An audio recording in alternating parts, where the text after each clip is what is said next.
हो कि महिला नहीं, महिला हो के महिला के ओकर भावना समझे के प्रयास करन। काबर ए जगह में महिला ही हम महिला के दुश्मन बनते। काबर जेन महतारी हा ओ लइका ला जन्म दे है, पाले है, पोसे है, बड़े करे है, और जिन दिन ओकर सुख के दिन आते, बिहाव के दिन, अगर किसी कारणवश ओकर पति चले जाते तो वो बेटी ला, वो महिला ला का कहे जाते, वो महतारी ला कि ते हा मौर नहीं सो सकस, काबर ते हा अब सगुन हस। तो बताओ वो माँ के दिल ऊपर का बीतत होही। अभी कहने वाली ही बोलो कौन हरे, एक महिला है, एक नारी है। तो विचार करो, जेन महतारी है अपन सारी मेहनत, सारी कमाई, सारे सुख ल नेछावर करके वो लइका के पालन करथे, और जिन दिन मौत सपना रथे, बेटी के मौत सपना रथे, बेटा की मौत सपना रथे, तीन दिन में लगते अब सब। तो वो दिन में कहाँ रही जिन दिन में ओकर पति छोड़ के जाते और लइका के पालन वो महतारी करथे।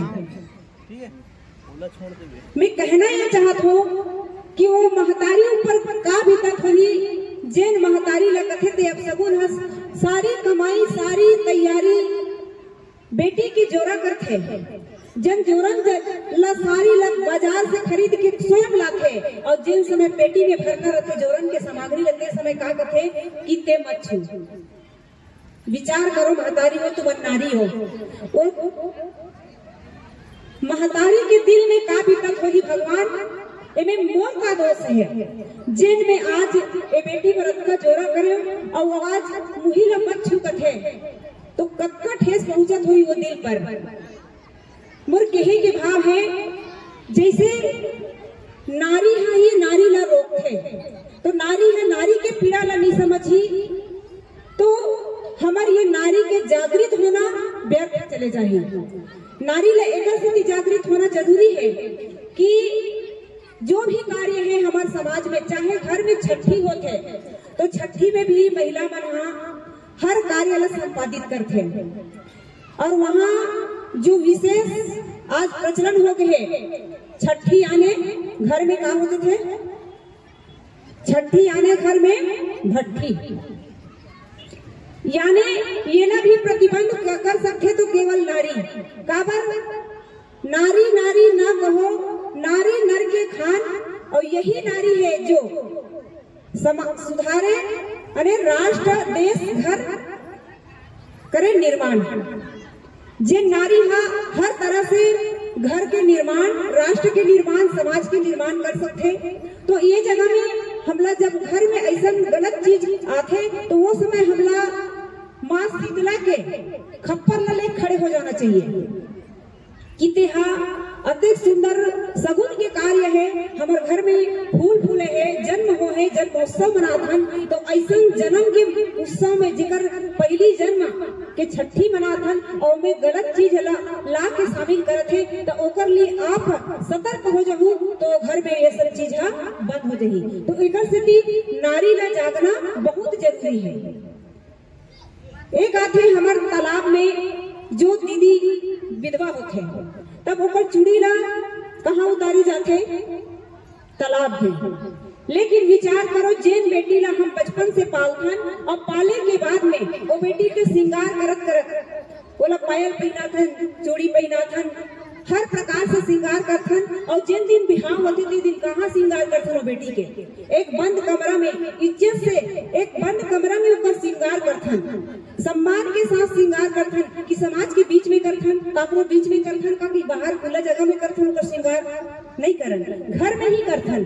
तो वो बेटी जब विधवा हो जाते तो पति चले जाते वही बेटी के, तो बेटी के का दोष है जिला हम तालाब में ले जाके सबके सामने में वो बेटी के सारा श्रृंगार में उतार देथन। विचार करो वो जगह में बेटी ला का लगत होही, कितना तकलीफ होत होई वो बेटी ला, और का सोचत हुई कि जिंदा ये संसार में कैसे ढंग के रहूं। ना जाने ऐसा कई जगह है जे जगह में वो बेटी ला पीड़ा पहुंचते, और यहाँ तक के अंतिम में वो लगते कि ये संसार हमारे लिए बेकार है। तो ये भाव ला देने वाला कौन है? हम नारी ही नारी के पीड़ा नहीं समझ को, तो हमारी ये नारी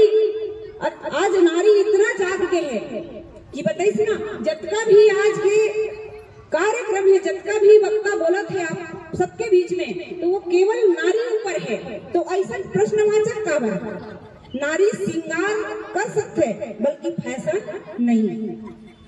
नारी घर के निर्माण कर सकते, का कर सकते, अनेक कर ही सकते नारी निर्माण, लेकिन कब, जब वास्तव में हमार जो चरित्र है, जो हमार समाज की दृष्टि में हमार जो भाव है, वो भाव है वास्तविक में एक कहना चाहिए मर्यादित ढंग से रहे, तब ये हमार समाज के निर्माण, अच्छा समाज के निर्माण हो सकते हैं। नारी ला जागना एक स्थिति जरूरत है कि नारी ही हर कार्य ला संपादित करते, तेकर स्थिति नारी ला जागना बहुत जरूरी है। आज सिटी पर गए, समय समाप्त हो गए, तो धन्यवाद। वास्तव में नारी वही नारी जाग सकते और समाज ला सुधार सकते जिन स्वयं सुधरे हुए हैं। बोल तेली शक्ति माता की। 3 दिन पहले यदि आपको जानकारी हुई होगी कि भैया तेली शक्ति में तेली शक्ति महतारी के प्रांगण में बहनों के लिए भी बहुत अच्छा आयोजन हो रहा है, जिसमें भिन्न भिन्न विषय में बहुत सारे लोग अपने अपने विषयों को रखेंगे। उस समय आपको इस बात का एहसास जरूर हुआ होगा कि मुझे भी वहां पर जाना चाहिए, मुझे भी उन लोगों को सुनना चाहिए, क्योंकि हो सकता है मैं जब यदि सुन रही होंगी तो मेरे जीवन में कुछ नहीं तो 10 से 15% उन चीजों का फर्क पड़ेगा, और 50% यदि उन चीजों का फर्क पड़ता है तो शायद वो नहीं बोलेंगी, अब से मैं बोलना शुरू करूंगी। तो इन बातों को समझते हुए आपने समाज की जिम्मेदारी के साथ यहाँ पर आप आई हैं। कुछ बहनें जो यहाँ से जल्दी चली गई, उनको परिवार की जिम्मेदारी का भी एहसास रहा, यदि मैं देर से जाऊंगी तो घर में लोगों के लिए भोजन कौन बनाएगा। बच्चे यदि समय पर पढ़ने नहीं बैठेंगे तो आप जैसी बहनें यदि समय पर नहीं जाएंगे तो बच्चे पढ़ने नहीं बैठेंगे। आज भी आप सर्वे में देखिएगा कि 15 वर्ष से लेकर 60 वर्ष की आयु की जो महिलाएं हैं, 15 वर्ष से लेकर 60 वर्ष की आयु की जो महिलाएं हैं, वो दिन के 7 घंटे अपने घर में काम करती हैं। और यहाँ पर लगभग जितनी महिलाएं बैठी हैं, जितनी मेरी साहू समाज की बहनें बैठी, आप भी 7 से 8 घंटे, क्योंकि इन घंटों को 8-8 घंटे में बांटा गया है। 8 16 8 या 24 यानी 3 पहर और 8-8 घंटे का समय। 8 घंटे आपको आराम करने के लिए दिया गया है। लगभग मानवीय प्रवृत्ति मनुष्य 8 घंटे ही आराम करता है, उससे ज्यादा जो करता है उसको और कोई शब्द है उनके लिए, लेकिन 8 घंटे से कम हो जाए पर 8 घंटे से ज्यादा नहीं होता। 8 घंटे 7 से 8 घंटे महिलाएं, जिसे हाउस वाइफ कहा जाता है, और ऐसी महिलाएं जिनको वर्किंग वुमेन कहा जाता है, 5 से 6 घंटे वो ऑफिस जाती हैं, घर से बाहर जाती, घर का काम करती, लेकिन जब वो घर से वापस आती हैं तो उनके दिमाग में ये चलते रहता है कि मुझे जल्दी घर पहुंचना है, समय पर मुझे घर जाना है। आज मैंने सब्जी नहीं ली, घर की सब्जियां खत्म होगी तो मुझे पहले बाजार जाना और मुझे वहां से सब्जी खरीदना है। किराने का सामान मैं नहीं ला पाई थी तो सब्जी के बाद मुझे किराने की दुकान में भी जाना है, वहां से किराने का सामान भी मुझे लेना है। आज बच्चे ने फरमाइश की है कि कुछ अच्छी सब्जी आप बनाएं या अच्छा डिश, अच्छा पकवान आप घर में बनाएं, तो वो वर्किंग वुमेन है जो बाहर जाती है काम करने के लिए, 5 से 6 घंटे वो यदि घर को छोड़कर यदि काम करती है तो निश्चित रूप से वो घर आती है तो वो यहाँ से स्वतंत्र नहीं होती, वो यहाँ से भी बंधी होती है। तो बहनों, आज का जो समय है निश्चित रूप से आप समझ जाइए कि स्वतंत्रता शारीरिक रूप से ही नहीं, मानसिक रूप से भी आपको बहुत आवश्यक है कि हम यहाँ से स्वतंत्र रहें। बहुत किसी भी प्रकार का प्रेशर, किसी भी प्रकार का दबाव आपके दिल दिमाग मन में ना हो। यदि आप दबाव में काम करेंगे तो शायद बहुत अच्छे परिवार का निर्माण नहीं हो सकता, लेकिन निश्चित रूप से जब आप स्वतंत्र दिमाग से आप काम करेंगे तो बहुत अच्छे परिवार का निर्माण, बहुत अच्छे भविष्य का निर्माण आपके ही माध्यम से होना है। मैंने पहले ही कहा कि क्या शब्द प्रश्नवाचक महिलाओं के लिए है ही नहीं, प्रश्न आपके लिए है ही नहीं, प्रश्नवाचक चिन्ह आपके लिए नहीं है, क्योंकि ऐसी कोई चीज दुनिया में नहीं है जो हमारी महिलाएं नहीं कर सकती। आज अमेरिका में आपने देखा होगा कि सुनीता विलियमसन को जब अंतरिक्ष में भेजा गया, उनको 15 दिन के लिए भेजा गया, वो भी तो एक महिला है। आज 8 महीने उनको अंतरिक्ष में हो गया है, अब उसको अपने बच्चों के परिवार की याद आ रही है, वो भी एक महिला है। महिला लोको पायलट आपने देखा जो ट्रेन चलाती है, वंदे भारत की ट्रेन चलाने वाली महिला। आज महिलाएं हैं जो हाई स्पीड की जो ट्रेनें हैं उसको भी महिलाएं चला रही हैं, अंतरिक्ष में महिलाएं जा रही हैं। आज किसी भी क्षेत्र में हमारी बहनें कहीं किसी से कम नहीं है, लेकिन वास्तविक रूप से जब बात आता है कि महिलाएं क्या बाहर ही रहकर सारे देश, दुनिया और समाज को यदि देख रही है तो क्या वो अच्छे परिवार का निर्माण नहीं कर सकती? तो हाँ, फिर मैंने कहा कि हाँ, महिलाएं भी हैं जो अच्छे परिवार का निर्माण कर सकती है। मेरा इस मन से आपसे सादर आग्रह, सादर निवेदन है कि हमारी बच्चियां भी हैं जो आगे चलकर आपको जिनकी शादी करनी है, जिनकी गृहस्थी संवारनी है, बच्चियों के हाथ में चूड़ियां हम बाद में दें, पहले कलम हम उनके हाथ में देंगे, और जब हम कलम उनके हाथ में देंगे तो बच्चियां अपना भी भविष्य संवारेंगी और आने वाली कई पीढ़ियों का भविष्य आपके बच्चियों के हाथ में होगा। बच्चियां यदि अच्छी पढ़ लिख गई है, निश्चित रूप से बाहर भी यदि वो काम करती हैं तो घरेलू महिला, क्योंकि आपसे बेहतर इन चीजों को कोई नहीं बता सकता। कि मैंने पहले भी कहा कि यदि कुछ बहनें यहाँ से गई हैं, आप भी यहाँ से जाएंगे, तो आधे से ज्यादा बहनों के मन में ये चिंता है। यदि दिरान जेठान में सास है खाना बनाने वाली तो आपको बहुत चिंता करने की जरूरत नहीं है, लेकिन यदि नहीं है और आप यहाँ पर बैठी तो आपका आधा मन तो वहां पर होगा, आप मुझे और बहनों को कम सुन रही होंगी, आपका मन ज्यादा उधर हो रहा होगा कि घर जाऊंगी तो मुझे ये काम करने हैं।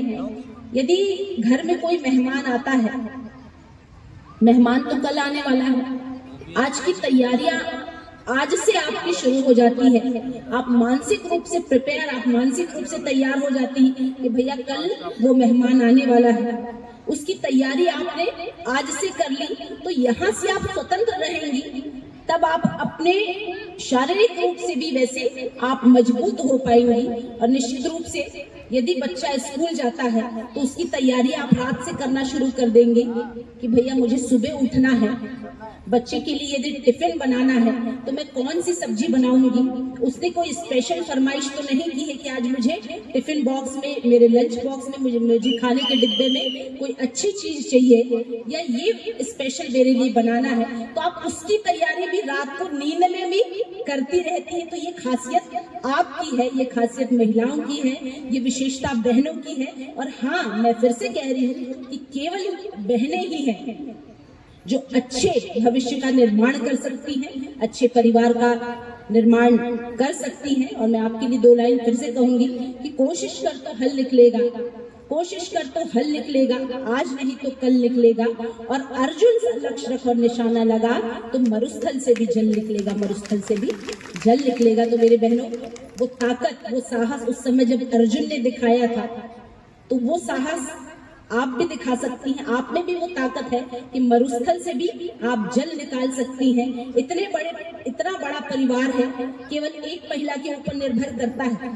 सुबह खाने से लेकर सभी तैयारियों से लेकर घर में कोई बड़ा निर्णय भी यदि लेना हो तो उसके लिए भी आपको पूछा जाता है, आपको बुलाया जाता है, आपकी बातों को सुना जाता है। तो सारी चीजों को हमारी बहनों पर ही निर्भर करता है। तो निश्चित रूप से देश के भविष्य का निर्माण, पूरे एक अच्छे सुदृढ़ परिवार का निर्माण, अच्छे भविष्य का निर्माण सभी आप जैसी बहनों के हाथों में है। तो निश्चित रूप से एक अच्छे परिवार का निर्माण आप जैसी बहन कर सकती हैं।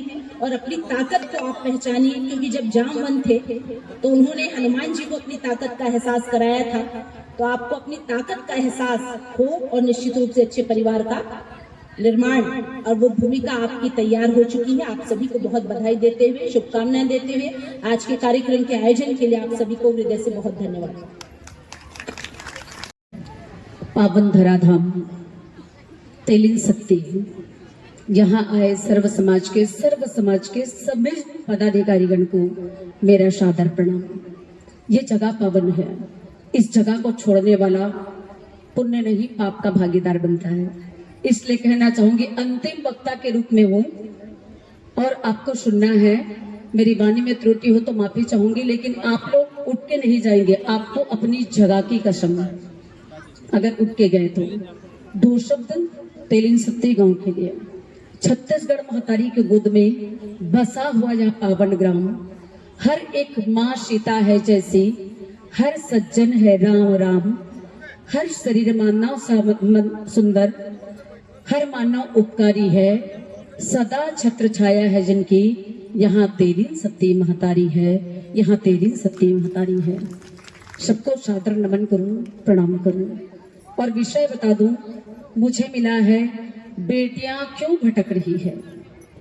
ध्यान से सुनिएगा, सबके घर में बेटी है और बेटियां कितनी आई है, हाथ ऊपर करो।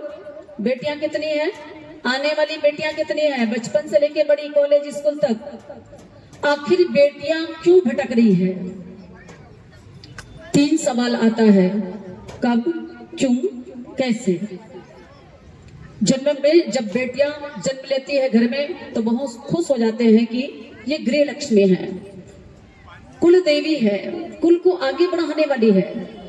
पर भटकने की बात आ रही है, वो भटक क्यों रही है? स्कूल कॉलेज जाते हैं, कहीं ना कहीं नियम और कानून होता है, अनडिसिप्लिन, अनुशासनहीनता। घर परिवार में माता पिता ने अनुशासन नहीं कसा। अगर अनुशासन दिखाया तो स्कूल जाएंगी, स्कूल से घर आएंगी, बड़ों का प्रणाम करेंगी, सम्मान करेंगी। और लाड, सबका एक ही मात्र कारण है, वो है केवल प्रेम। भटकने का भी केवल वही कारण है, प्रेम। हमने लाड़ दिखाया, कुछ बोला नहीं, तो बेटी गुपचुप खाने जाएंगी, स्कूल जाने के साथ साथ सहेलियों के साथ में घूमने जाएंगी और ना जाने कहां कहां चले जाएंगी। यहाँ तक कि लगाम ढीला हुआ तो दूसरी जाति, दूसरे लड़के के साथ में, अनजान व्यक्ति के साथ में वो भग भी जाएंगी। भटकने का कारण। दूसरी चीज, बेटियां भटक कहां कहां पे रही है।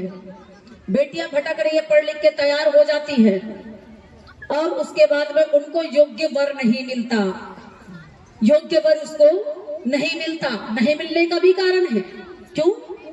सही टाइम पर माता पिता के द्वारा अपनी बेटी का विवाह ना करना, है कि नहीं कारण? बेटियां बोलती है, मम्मी पापा मुझे पढ़ लिख के तैयार होना है, अपने पैरों पर खड़ा होना है, तब विवाह करूंगी। शाबाश मेरी बेटी।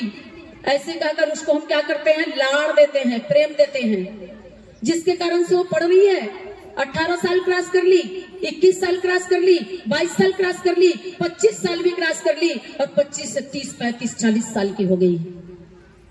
माता पिता क्या बोलते हैं, हमारी बेटी के लिए अच्छा लड़का नहीं मिल रहा है और उनके लिए योग्य वर नहीं मिल रहा है, तो फिर क्या करते हैं, अरे इस साल नहीं, अच्छा लड़का नहीं है, दूसरे साल कर लेंगे। बेटी चिंता मत करो, पढ़ाया जा सकता है, अपने दम पर, अपने स्टैंड पर खड़ा हुआ जा सकता है। लड़कियां भी अपने पैर पर खड़ी हो सकती है, लेकिन आप संस्कारवान हैं, माता पिता के प्रेम से पली बड़ी हैं और अनुशासन का लगाम भी लगा है, तो आप विवाह के बाद में भी पढ़ लिख कर अपने पैर पर खड़ा हो सकती है। चुनौती है कि आप अपनी बेटी का विवाह, सरकार ने सबसे पहले 18 वर्ष में करने का निर्णय लिया था, 21 साल में भी नहीं कर रहे हो, 25 साल में भी नहीं कर रहे हो, और जब पूरा उम्र ही खत्म हो जाता है, 5-6 संतानों की मां बनने वाली होती है, उस बीच में आप उसके लिए रास्ते तलाश रहे हैं। बेटियां यहाँ पे भटक रही है। मैं तो बोलती हूँ स्वयं जिम्मेदार नहीं है, बेटियां यहाँ पे भी भटक रही है। उसके बाद क्या होता है, हमारी इतनी लाचारी, हमारी इतनी मजबूरी, उस बेटी की भी इतनी कमजोरी, उनको वर नहीं मिलता, वो तरसते रहती है, घबराते रहती है, दुनिया के लोग मुझे क्या कहेंगे, अपने लिए हम उम्र का लड़का नहीं मिलता, तो कोई बड़े बुजुर्ग के साथ में शादी कर रहे हैं। लड़कियां यहाँ पे भटक रही है। परिवार के संस्कार के सवाल नंबर खुद के अवतारे बेटी बेटा बनके। बेटियां जब उम्र अधिक हो जाती है तो उनका मन घबराता है, मुझे पति मिलेंगे कि नहीं, और मेरे माता पिता मेरे लिए तरासेंगे कि नहीं। माता पिता भी मजबूर, बेटी भी मजबूर, यहाँ तक कि बेटियां इतनी मजबूर हो जाती है कि बिना बताए वो दूसरे से शादी कर लेती है। ये मजबूरी, बेटियां यहाँ पे भटक रही है। दूसरी बात, माता पिता भी मजबूर हो जाते हैं। क्या बोलते हैं, अगर वो कॉलेज की प्रोफेसर है या शिक्षा कर्मी है या कुछ और है तो क्या करते, डबल इनकम। अगर उनको 20,000 मिलता है तो 50,000 वाले से शादी करेंगे, 50,000 मिलता है तो 1 लाख वाले से शादी करेंगे। अगर 1 लाख वाली लड़की है, सर्विस करती है, तो 2 लाख वाला लड़का चाहिए। भटकने का कारण ये भी है। हमारे माता पिता उसे उम्र में इतना बढ़ा देते हैं और अंतिम में इतनी मजबूरी बन जाती है, इतनी मजबूरी बन जाती है, वो रिश्ता ले जाने वाले को कहते हैं भैया हमारे घर में केवल जीवन साथी ला दो, जीवन साथी ला के दिला दो हमारी बेटी के लिए, हमारी बेटी बुजुर्ग हो रही है। अब उस बेटी को बुजुर्ग बनाने वाला कौन है? फिर क्या करते हैं, 10वीं पढ़ाओ तो भी चलेगा, 12वीं पढ़ाए तो भी चलेगा, सब चलेगा। बेटियां यहाँ पर भी भटक रही है। दूसरी बात, बेटियों का विवाह तो हो जाता है और कहाँ पे भटकती है, उसी को आपने संस्कार दिया, लगाम ढीला करके संस्कार दिया। बेटियां माता पिता का सम्मान करना चाहती है लेकिन सास ससुर का सम्मान नहीं करना चाहती। कमी कहाँ पे आ रही है नजर? बेटियां मायके पक्ष के सारे लोगों को खुश देखना चाहती है, केवल ससुराल के लोगों को खुश देखना नहीं चाहती। और जीवन साथी की तलाश करती है। वहां पर भी बेटियां क्या करती है, केवल जीवन साथी को मोहरा बना करके हथियार के रूप में इस्तेमाल करती है। और क्या करती है, पति को उनके परिवार से अलग कर देती है और पूरे संस्कार विहीन उनको अलग जगह पर ले जाकर अलग से जीवन यापन करती है। बेटियां परिवार को तोड़ने के लिए यहाँ पर भी भटक रही है। न जाने और कितनी ऐसी संस्कारें हैं जिनको हम दे नहीं पा रहे हैं अपने बेटियों को, और भटकने का एकमात्र कारण वही होता है। परिवार टूट जाता है क्योंकि वही हमारे लिए बेटी क्या होती है, लाड़ प्यार से पली बड़ी लाडली कन्या होती है। ससुराल जाते हैं तो माता पिता भी वही चाहते हैं। दूसरी चीज क्या है, मोबाइल। भटकाने का एकमात्र कारण कह सकते हैं संस्कार विहीन हो गई है। और ये बेटियां नहीं, सिर्फ बेटे भी दोनों कदम से कदम मिला के चल रहे हैं। उनको मोबाइल चाहिए, 24 घंटे लिप्त रहते हैं मोबाइल में। चौक में चौराहा में 12 बजे रात को भी गुजरो ना, तो रात के 12 बजे भी लड़के क्या करते हैं, पुलिया में बैठकर सोकर, रोड में सोकर मोबाइल चलाते रहते हैं। गलती लड़के की नहीं है, गलती उस लड़की की नहीं है जिसको आप अकेले कमरे में सोने देना चाहते हो। लड़कियां भी 12 बजे तक मोबाइल चलाती है। अगर लड़का पूल में बैठकर मोबाइल चलाता है 12 बजे रात को, तो क्या वो अपने लड़के से बात करते होंगे, किसी दोस्त से बात करते होंगे? आपकी ही बेटी से वो बात करती है और आप उसके लिए जिम्मेदार हैं। आप उसको परमिशन देते हैं, अकेले कमरे में सोने देते हैं, उसके साथ में हमजोरी नहीं करते हैं, उसके साथ में मित्रता नहीं करते। बेटी तुम्हें तकलीफ क्या है, तुम्हें पीड़ा क्या है? वो बेटी चाहती है कि मुझे जीवन साथी को मिलने वाला नहीं, और उस समय उनको एहसास हो जाता है कि अब अंतिम समय आ गया है, मेरे लिए योग्य वर की तलाश मेरे माता पिता भी नहीं कर सकते क्योंकि वो भी मजबूर है। ये सारी चीजें हैं, दिक्कतें आ रही है। एक चीज। दूसरी चीज क्या है, आज अगर विवाह की बात करें तो गरीब की लड़की खल्लास, मीडियम परिवार की लड़कियां खल्लास, क्योंकि वो गरीब जानता है कि हमारी गरीब की बेटी को कौन मांगने वाला है। इसलिए वो क्या करते हैं, 18 साल, 20 साल, 22 साल, 23 साल और 25 साल अंतिम क्राइटेरिया होती है, अपनी बेटियों का विवाह कर देते हैं। अब भटक कहाँ पे रहे, कौन सी बेटी भटक रहे हैं? किसके घर में 35 और 32 और 40 साल की लड़कियां हैं? आज हमारे धमतरी जिला में कहा जाए तो 350, 400 के लगभग ऐसी लड़कियां हैं जिनकी उम्र 28 से 40 और 42-45 तक है। ये गारंटी के साथ में है। ऐसा क्यों हो रहा है? अब उसके बाद में बोलते हैं बेटियां भटक रही है। गरीब की बेटियां तो नहीं भटक रही है, उनकी विवाह सही समय में हो जाती है। और हम लोग ये बोलते हैं, और बेटियां भी बोलती है, सुन लो कान खोलकर बेटा, तुम लोग बड़ी होने वाली हो, बड़ी होने वाली कि नहीं। माता पिता के बातों को मानना, क्योंकि माता पिता कभी भी आपको गहरी खाई में धकेलने नहीं देंगे। हर माता पिता चाहते हैं कि अपना बच्चा संस्कारवान हो, अपनी बेटी अच्छी घर में जाए, पर अच्छी घर में जाने का ठिकाना, टाइम केवल आपको ही डिसाइड करना होगा। माता पिता को चयन करना होगा कि किस टाइम हमारे बेटी की शादी होगी।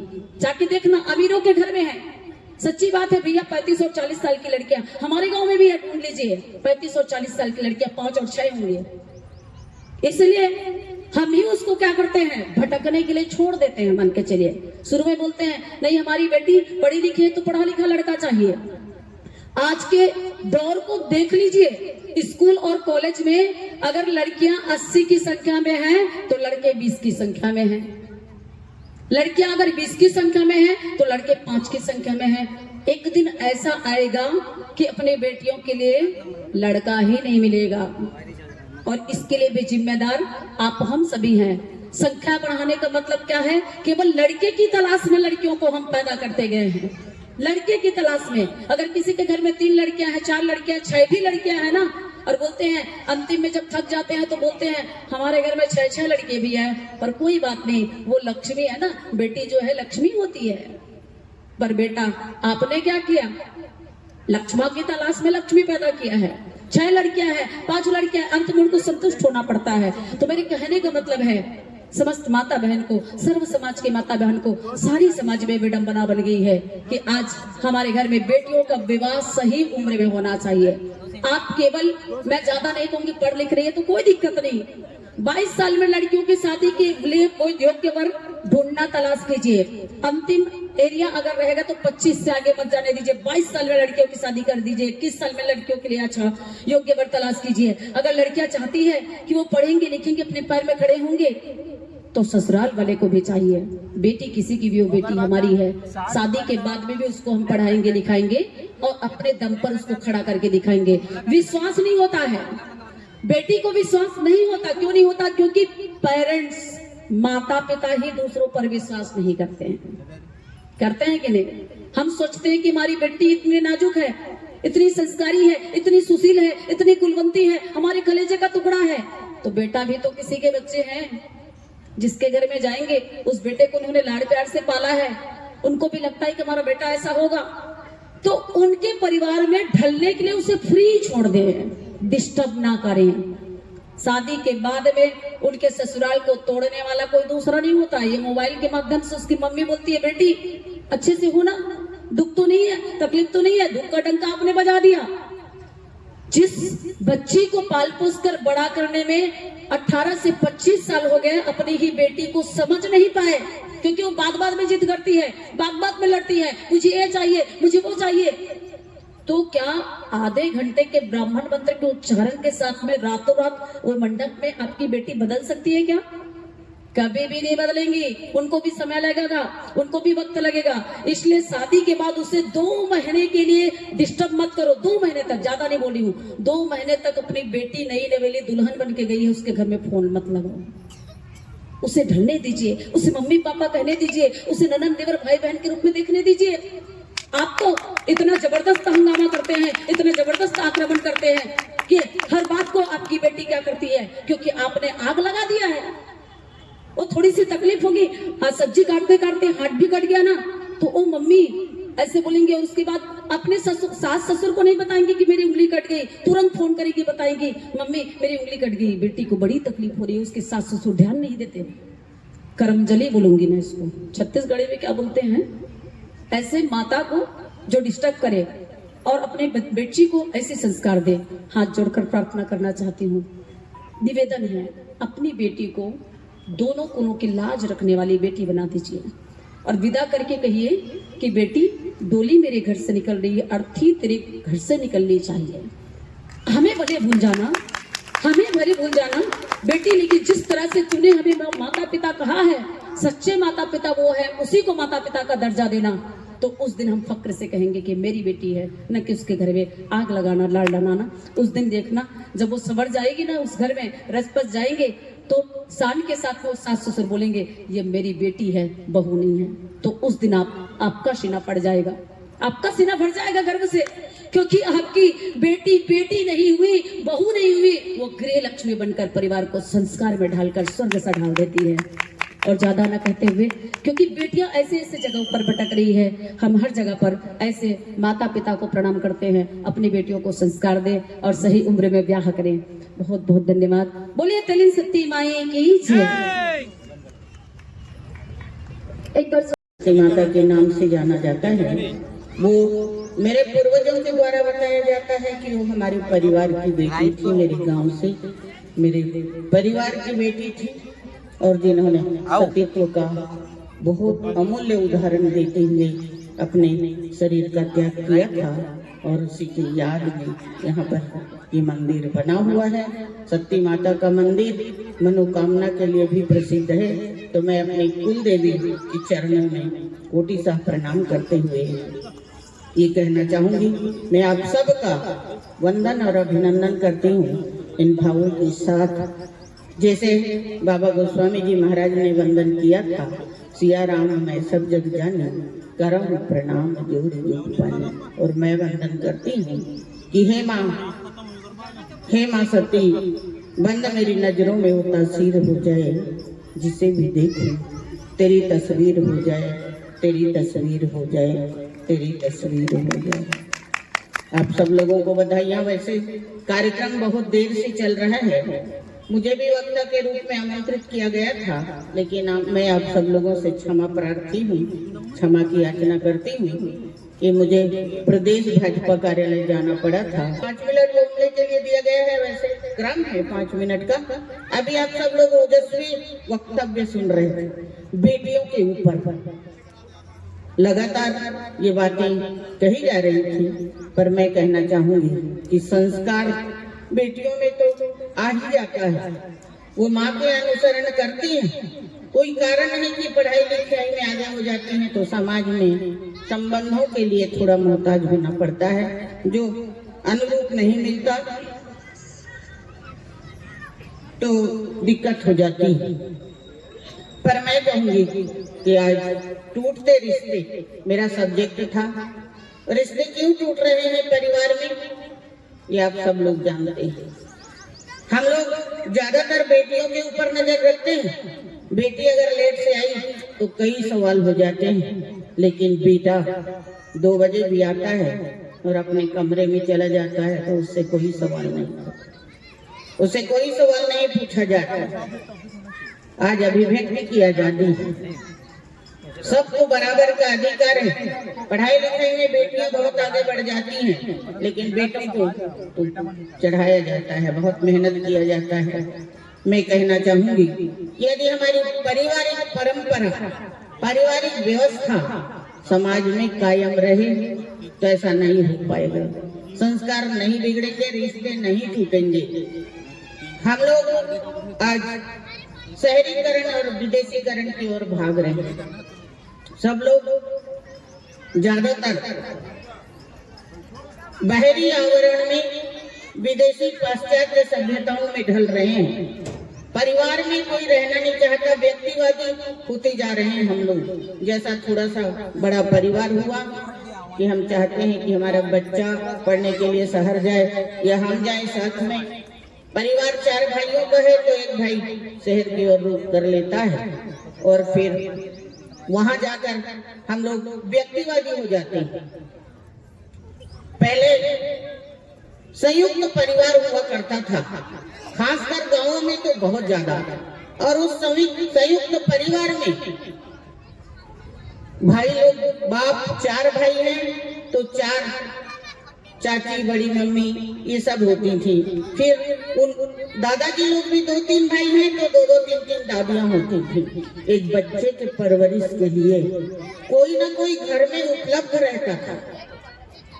हर कोई व्यक्ति उस बच्चे को लाड़ देता था। एक जने परिवार में खेत चली गई है, काम से चली गई है तो दूसरी महिला उपलब्ध रहती थी, दूसरी नहीं है तो तीसरी। और दादा दादी, परिवार में भाई बहन, सबका स्नेह बना रहता था।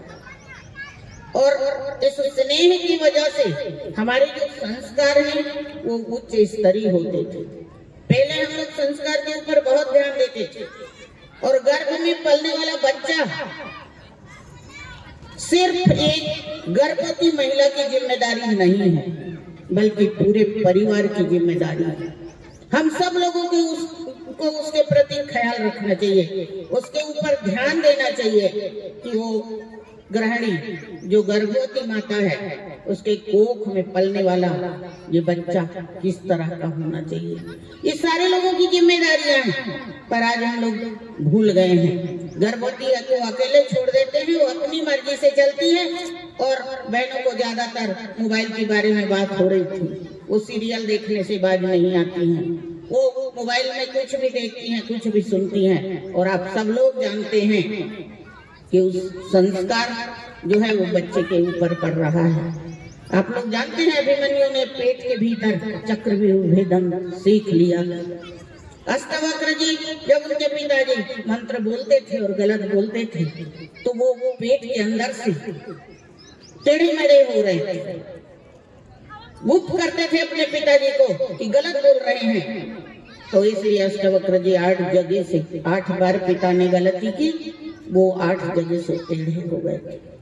संस्कार का ये महत्व होता है, हम सबकी जिम्मेदारी है। इसीलिए आज गायत्री परिवार ने जिम्मा लिया है कि आओ गढ़े संस्कारवान पीढ़ी, आने वाले बच्चे को कैसे बनाए, संस्कारवान बनाए। ये हम सबका दायित्व है। इस भारत भूमि में जितने जनसंख्या थी, जितनी आबादी थी, उसको देवी देवता के नाम से जाना जाता था।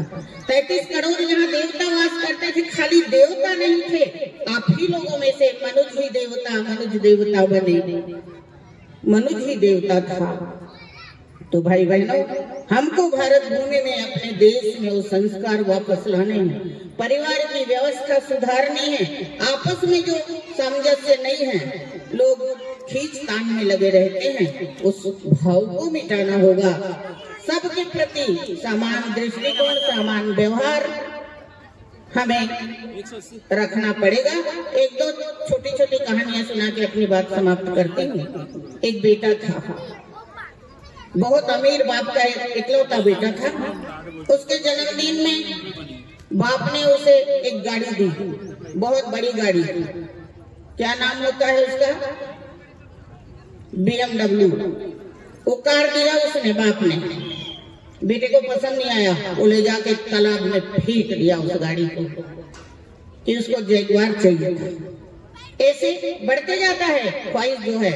फिर वो बेटा जो है माँ बाप को छोड़कर कहीं दूर चला गया, विदेश में जाके उसने पढ़ाई की। पढ़ाई करके जब वो लौटा, उसको PhD में गांव में जाना था, तो वो बस्तर के एक गांव में गया था। जाते जाते वहां रुक गया। एक किसान परिवार जो था, दोपहर में काम करने के बाद वो भोजन कर रहे थे। ये व्यक्ति वहां पर रुक गया, अपने ड्राइवर को बोला रुक जाओ, इनको देखता हूँ क्या करते हैं। वो लोग भोजन कर रहे थे। अब भोजन करने के बाद उनको भी देखे तो अतिथि है, आमंत्रित किया, आओ भाई आप भी रूखा सूखा हमारे साथ खाओ। अब ये व्यक्ति देख के अचंभित हो गया। फिर उन लोगों का हंसना, बोलना, आपस में मिलना जुलना रहना, ये वातावरण देख के पूछा कि भाई आप तो रूखी सूखी रोटियां खा रहे हैं, थोड़ी सी गुड़ के साथ, और आप इतने प्रसन्न कैसे हैं? आपके पास तो अभाव है, कुछ भी नहीं है। उस किसान ने कहा बेटा किसी बात करते हो, मेरे पास परिवार है, मेरा परिवार, और दुनिया में कोई दौलत रहे न रहे, परिवार अगर संगठित है तो इससे बड़ा दौलत और क्या हो सकता है। वो बालक तुरंत वापस गया और जाके दिल्ली में अपने पिताजी के पास गया और उसे गले लगकर फूट फूट कर रोने लगा। इतने घंटों रोते रहा, बाप बेटा का रुदन चलते रहा। बाद में जब शांत हुआ तो पिता ने पूछा कि बेटा ऐसे क्या हुआ? उस बच्चे ने कहा कि पिताजी मुझे पता नहीं था, मैं इन तमाम चीजों में ऐश्वर्य ढूंढ रहा था, शांति ढूंढ रहा था, लेकिन सही शांति तो परिवार की व्यवस्था में है। वो बातें होती हैं, संस्कार ऐसे होते हैं कि हमारा परिवार सही रहे। अगर हम सही रहें, हमारा घर सही रहे, तो निश्चित तौर पे कहती हूँ हमारे बच्चे सही रहेंगे, दुनिया जहान में जाएंगे। लेकिन संस्कार नहीं बिगड़ेगा, नहीं बदलेगा। टूटते हुए रिश्ते के लिए हम सब जिम्मेदार हैं। हमारा संस्कार बिगड़ा हुआ है। और हम बच्चों को, बहन बता रही थी, सही बता रही थी कि हम लोग बहुत परेशान करते हैं। मुझे जो बोलने के लिए अवसर दिया गया, मैं समय चूक के आई, फिर भी आपने मुझे मौका दिया, मैं हृदय से आपका आभार व्यक्त करती हूँ। लगा हो दीदी हो, सब जन खाना खाए हो नहीं हो? खाना खाए हो? बढ़िया, एक बार जोरदार जयकारा लगाना है। बोलिए संत माता कर्मा की, शीतला मैया की। बहुत सुंदर। आज इस तेली शक्ति माता महोत्सव कार्यक्रम में उपस्थित हमारे जिला के समस्त पदाधिकारीगण आदरणीय सम्माननीय समस्त तहसील के पदाधिकारीगण, परिक्षेत्र से आए हुए, ग्रामीण से आए हुए समस्त माताओं, बहनों, भाइयों, प्यारे बच्चों, आप सभी के से चरणों में सादर प्रणाम करते हुए आज के इस कार्यक्रम में बहुत बहुत बधाई एवं शुभकामनाएं देता हूँ, जो कि आप मन सुबह से ही और 1 महीना पहले से ये कार्यक्रम ला सफल बनाए में पूरा सहयोग प्रदान करे हो, पूरा तन से, मन से, धन से। और आज ये सभा में उपस्थित होकर के अपन आचार विचार करे के, एक जगह बैठे के, सबके ज्ञान ला एक दूसरा ला बांटे के, आज चिंतन मनन करे के कि समाज में हमार रोटी बेटी के साथ साथ हम का व्यवस्था बना सकथन। आज हमार वक्ता के रूप में आदरणीय सम्माननीय हमारे समस्त दीदी मन, बहनी मन उपस्थित है। आप मन ला मैं बहुत बहुत धन्यवाद देता हूँ। आप मन के समक्ष हमारे दीदी मन बता रही से कि टूटते रिश्ते है ना, टूटते रिश्ते के बारे में बताइस, बेटी मन काबर भटक थे है ना। आज महिला ही परिवार के परिवरिश कर सकते। आज नारी मन के फैशन के जमाना है, तो क्या नारी फैशन कर सकती है? ये सब विषय ला लेके आज हमार बहनी मन, हमार समाज जो चिंतन मनन करे के आज समय आगे है, तो आज वही चिंतन मनन करते हुए आज ये सभा में 33 शक्ति माता महोत्सव रखे हैं। वो में इस सभा में आज सुने ला मिली से, जाने ला मिली से और सीखे ला मिली से, ये हमार मन के लिए बहुत ही महत्वपूर्ण विषय है। आज माता मन ही एक ऐसे शक्ति है जो हर जगह अपन बेटी ला शिक्षा तो घर में मिल सकते, लेकिन संस्कार घर से ही मिल सकते।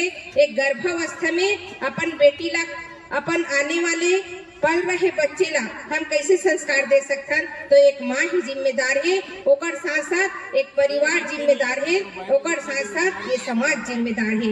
ऐसे सुंदर विषय ले लेके आज एक जगह बैठे और सबके आचार विचार ला जाने ला मिली। अब बताते कि एक ही धर्म एक पति नेमा, तो आज ये हमार नारी शक्ति मन एक ही धर्म में अपन परिवार के ख्याल करते करते अपन परिवार, अपन पति के सम्मान रखते हुए एक ही धर्म के पालन करते और अपन माथ में पूरा सिंदूर लगाते, चूड़ी पहनते। विवाह के बाद में, शादी संपन्न के बाद में शुरू हो जाते कि मांग में सिंदूर भरना। मांग में सिंदूर काबर भरता कि अपन पति के लंबी उम्र के पूरा योगदान है, पति के जीवित रखे के पूरा योगदान है। तो धर्म पत्नी शादी के बाद में हमार नारी शक्ति मल्ला धर्म पत्नी कहे जाते, लेकिन आज सुने हो कि शादी के बाद में धर्म पत्ता कोई कथे का? भैया मन पूछो, कोई धर्म पत्ता कथे? अनंत भैया धर्मपति कथे आज मैं पूछ सकता हूँ, ये धर्म के मन छे। शादी होए के बाद में हमार नारी शक्ति मल्ला बड़ा ही सम्मान के साथ में धर्म पत्नी कथे और कहना चाहिए। ये बात ला आप मैं सहमति देते हो तो एक बार जोरदार ताली बजा के सम्मान करो। काबर की शादी के बाद में वही धर्म पत्नी अपन पति के लंबी उम्र के कारण पूरा श्रृंगार लगाते और पूरा एक चुटकी सिंदूर में इतना बड़े ताकत है जो धर्म पत्नी कही के ओला पुकारते और पुकारना चाहिए।